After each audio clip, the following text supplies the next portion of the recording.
Police Minister Bheki and National Commissioner Cele-Sitole insist reports of tension between them are exaggerated just days after President Cyril Ramaphosa was asked what he intends to do about the situation.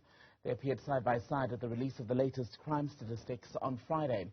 Just this week, Cele told Parliament during a debate in the State of the Nation address that Sitole had met with EFF leader Julius Malema to plot his removal as minister. Sitole then fired back in a statement denying that that was the reason for the meeting, which he says was to address concerns about Malema's security in 2020. Some experts have questioned the impact this fractured relationship could have on the running of the police service. For more on this tonight, we're joined by Jakkie Cilliers from the Institute for Security Studies. Jakkie, a very good evening to you. Welcome to the program. You and I have spoken about this issue more than once. Does this then, the comments made yesterday by both the Minister and the Commissioner, do they draw a line under these tensions? You know, I don't know. Eventually, it is only the President that can institute the Commission of Inquiry into the National Commissioner and proceed. But we clearly have a challenge in terms of the role definition between the Minister and the National Commissioner. And we're all anxiously waiting for this to be resolved after the State of the Nation mentioned by the President that changes in the top management of the security cluster are imminent. It's important to remember that as I can, if I look at it, it looks like the Commissioner's term of office finishes, I think, in November of this year, because he was appointed, I think, in November of 2017 by Jacob Zuma. So one doesn't know if people are just waiting for that term to finish or if the President's going to act against both, going to redeploy both the Minister and act against the National Commissioner. We can all just speculate on this, but it's not good for South Africa to have this kind of public tiff between the most important policeman and the Minister who is responsible for the management and the oversight of police. Are either of them competent police leaders, given the challenges that this country faces with crime and at a human resource level within the service itself when you look at the needs of SAPS members? You know, when Sitole was appointed, he was the first career policeman that was appointed after several political appointments that included Bheki and Jakkie Cilliers, who literally destroyed the police. So there was great hope that a career policeman would do better. But I think the problem then of appointing a former national commissioner was a political appointment, then to head to be the political head of the police was really, in retrospect, not a wise decision by the President. Of course, it was informed by other considerations that we don't know about. But these two, the Minister, with all due respect to him, was a live wire. He works very hard, but he consistently interferes and crowds out the ability of the National Commissioner to do his job, whatever one thinks of the National Commissioner. And this is an untenable situation. I think that this issue needs to be resolved, and I think it requires probably a new Minister of Police as well as a new National Commissioner. So the panel that looked into the causes of the violence that we saw in South Africa in July last year in KZN and Gauteng has said that part of the reason that there was a failure from the security apparatus in terms of response was because there is, as you were saying, a blurry element to the duties of the Commissioner and the Minister. That needs to be resolved, but what is generally an agreeable level of difference between a Minister and a Commissioner? Well, let's take that example. I mean, what should have happened is that the National Commissioner should have been in KwaZulu-Natal, the epicenter of the unrest, and the Minister should have stayed in Pretoria or in Cape Town.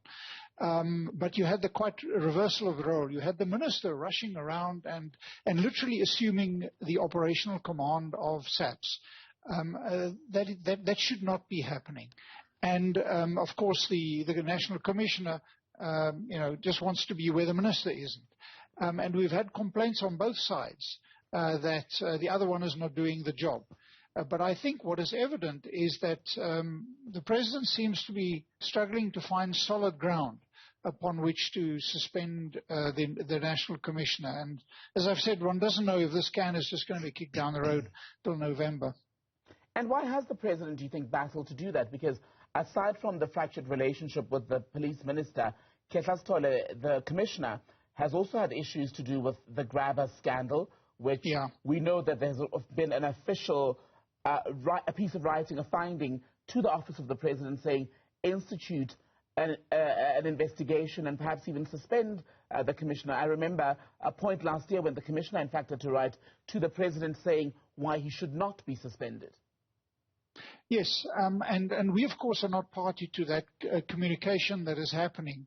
And that has happened. It's now been several months, but no action has been taken. And, we're all sitting now with the results of the report, the July report. Commissioner Sitole has also been involved in a number of other challenges regarding expenditure during the COVID, as well as previously when he provided security protection to Nkosazana Dlamini-Zuma when she came back as AU commissioner after she returned to South Africa, and he could never explain that. He was very clearly an appointment, a political appointment from within the policing service by Jacob Zuma. He has been lent on, I think, by the politicians, particularly under Jacob Zuma.